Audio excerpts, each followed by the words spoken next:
I learn things, I continue to share them with my clients. So I got sick.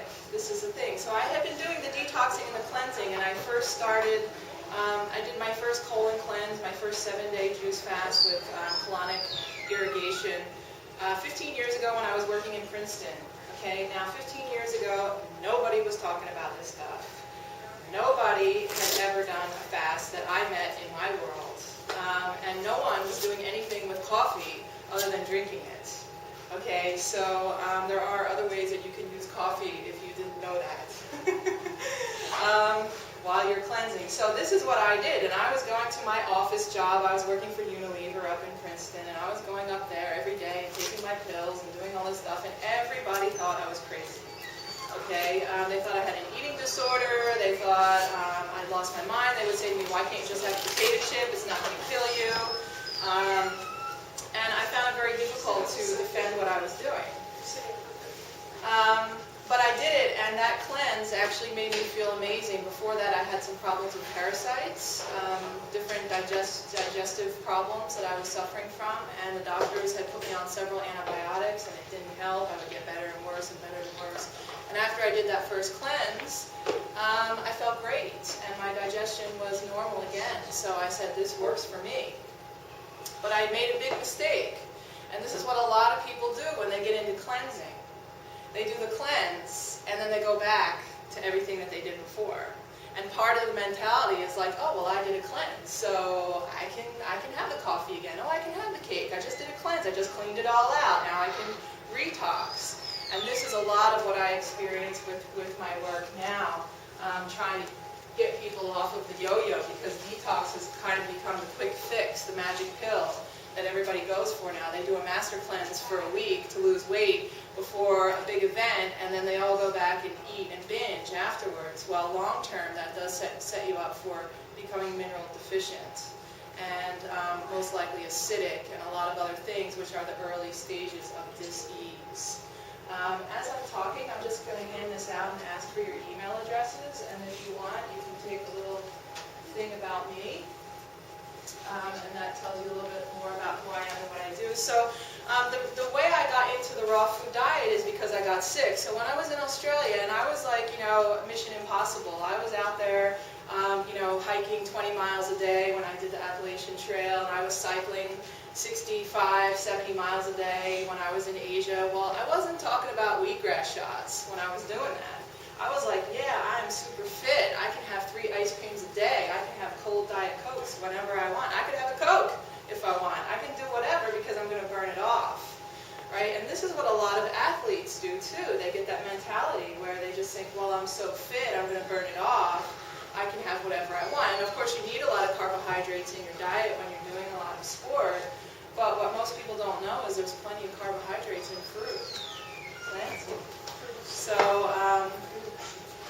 So what happened was I got sick, and when I was in Australia and I was cycling up the East Coast, I did about 3,000 kilometers or about 2,000 miles, I started to get very itchy rash while I was cycling.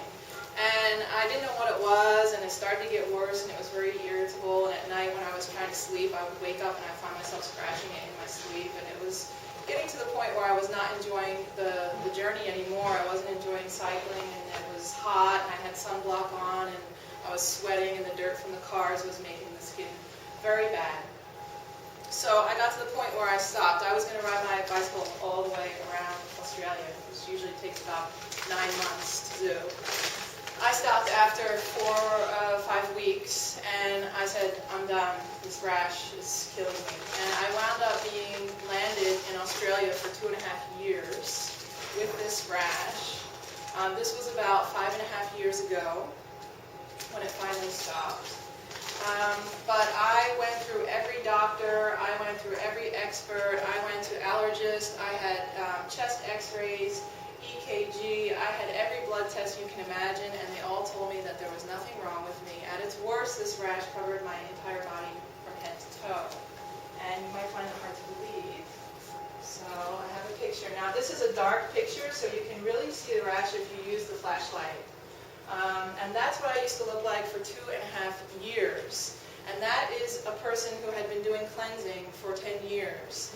So this is what I really try to instill in people, that you can do all the cleansing you want. I mean, I have a friend who's been doing cleansing for about 10 years, and he just died 2 weeks ago of a heart attack. He dropped dead. He was cycling. So all the cleansing that you do in the world, it does not prevent you getting sick.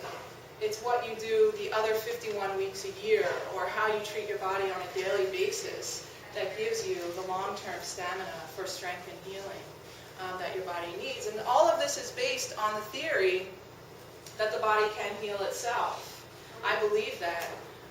Some of you didn't hear, I am a scientist, I'm an engineer. This is not something that I take lightly as an airy-fairy New Age thing. I know for a fact that the body has such an amazing intelligence to heal itself.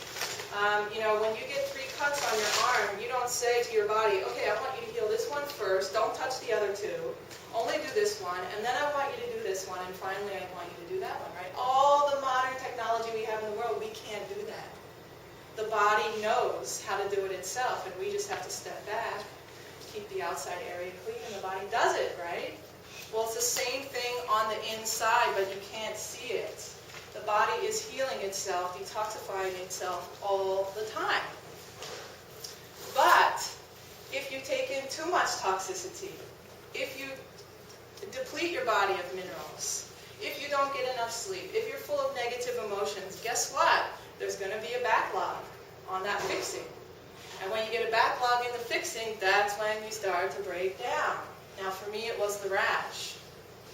And it was very obvious. And, you know, it was something that the whole world could see. I wound up going on an elimination diet out of desperation because I didn't know what else to do. I'd gone through all the doctors for over a year.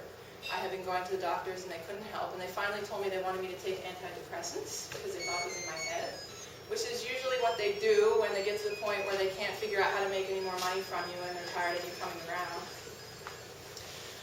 So I did an elimination diet. I had gone to 3 allergists at that point. Nothing came up positive. Wheat, dairy, all those things were fine in me, but something was telling me it was something that I was eating.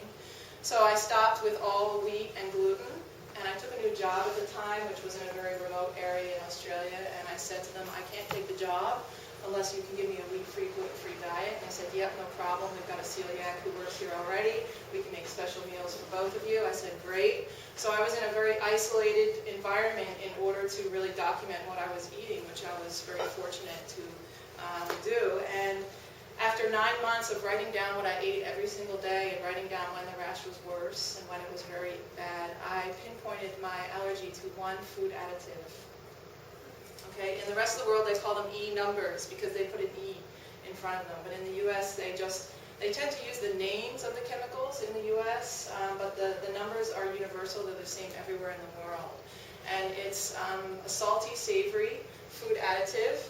It's called ribonucleotide. The numbers can be 635, 627, 631.